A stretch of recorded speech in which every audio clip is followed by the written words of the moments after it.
चाकण आंबेठाण रस्त्यावर मोठ्या प्रमाणावर अतिक्रमण कारवाई करण्याचे पीएमआरडीए सार्वजनिक बांधकाम विभाग व चाकण पालिकेचे प्रयत्न आहेत। रस्त्याच्या मध्यापासून दोन्ही बाजूला खुणा करण्यात आल्या आहेत, त्यामुळे स्थानिकांनी तीव्र संताप व्यक्त केलाय। काय म्हणतायत स्थानिक नागरिक जाणून घेऊया। आता रोडच्या मध्यापासून 12.5 मीटरवर पूर्णच्या आदेशाने करता तुम्ही? तर हे पीडब्ल्यूडीच्या हद्दी पीडब्ल्यूडीच्या रस्त्याची। हा, तुम्ही पीडब्ल्यूडीचे आहेत का? हो, हो. काय नाव आपलं? दिवे, पूर्ण नाव काय? अनिल दिवे। पुन्हा नाशिक हायवे तो चित्राईमळा रोड हा प्रजमा 20 आहे आणि पीडब्ल्यूडीच्या माध्यमातून जी मार्किंग करीत आहे ती अनधिकृत मार्किंग करीत आहे। कुठल्याही प्रकारची स्थानिकांना मिळकतधारकांना नोटीस दिली नाही आणि गेले 11 वर्ष आले नगर परिषद झाली, त्यामुळे यातला DPR बी तयार नाही आला। त्या माध्यमातून ज्या ज्या योजना असतील त्या चांगल्या योजनेला आम्ही नेहमी समर्थन करीत आलो, यापुढेही करू।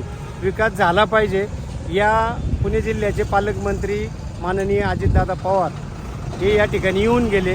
त्यांनी तिकडच्या पुणे नाशिकची ट्रॅफिक कमी किंवा त्यांचा अपयश झाकण्यासाठी या प्रजमा 20वर कुठलीही सूचना न देता 20-20 फुटावर अतिक्रमण आहे म्हणून तातडीचे आदेश दिले। त्याचं गोपनीय कळते, पण सर आम्हाला नोटीस द्यावी, आमचे काय असेल ते म्हणणं ऐकून घ्यावे आणि आमच्या किती जागा गेल्या असेल तेवढ्याच आम्हाला त्याचा TDS TDR द्यावा। आणि या ठिकाणी नगरपालिका झालेली आहे, त्याचे काही नियम लागू असतील तर उद्या कुठलंही बांधकाम करताना आम्हाला त्यांचे नियम लागू करायचे असतात। मग त्या माध्यमातून आम्हाला सुद्धा त्यांचे काही नियम असतील त्यांचे चर्चा मसलत व्हावं आणि विकासाला आमचा कुठलाही विरोध नाही। आणि ह्या लोकांच्या मी सह्या जमा करतोय, एक निवेदन त्यांना अजितदादांना असेल, सार्वजनिक बांधकाम असेल, PWD असेल, नगरपालिका असेल, उपअभियंता सार्वजनिक बांधकाम विभाग असेल, सगळ्यांना हे निवेदन देत आहोत। गेली 2 दिवस आंबेठाण रोडला PWDचे अधिकारी येऊन सेंटरपासून काही प्रकारचं माप पकडून आमच्या प्रॉपर्ट्यांवर मार्किंग करत आहेत। विकास करण्यासाठी आमचा कोणताही विरोध नाही आहे। आम्हाला पहिल्या दिवसापासून आम्हाला एकच सांगायचं आहे की कुठल्याही परिस्थितीत रस्ते मोकळे झाले पाहिजे, अतिक्रमण निघालं पाहिजे।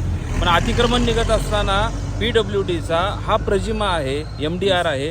MDR असताना जर त्या रस्त्याची रुंदी पहिली ऑलरेडी किती आहे आणि नंतरची रुंदी तुम्ही किती वाढवताय, वाढलेली रुंदी ही आमच्या 7/12च्या उतार्यातल्या जमिनीवर जात आहे।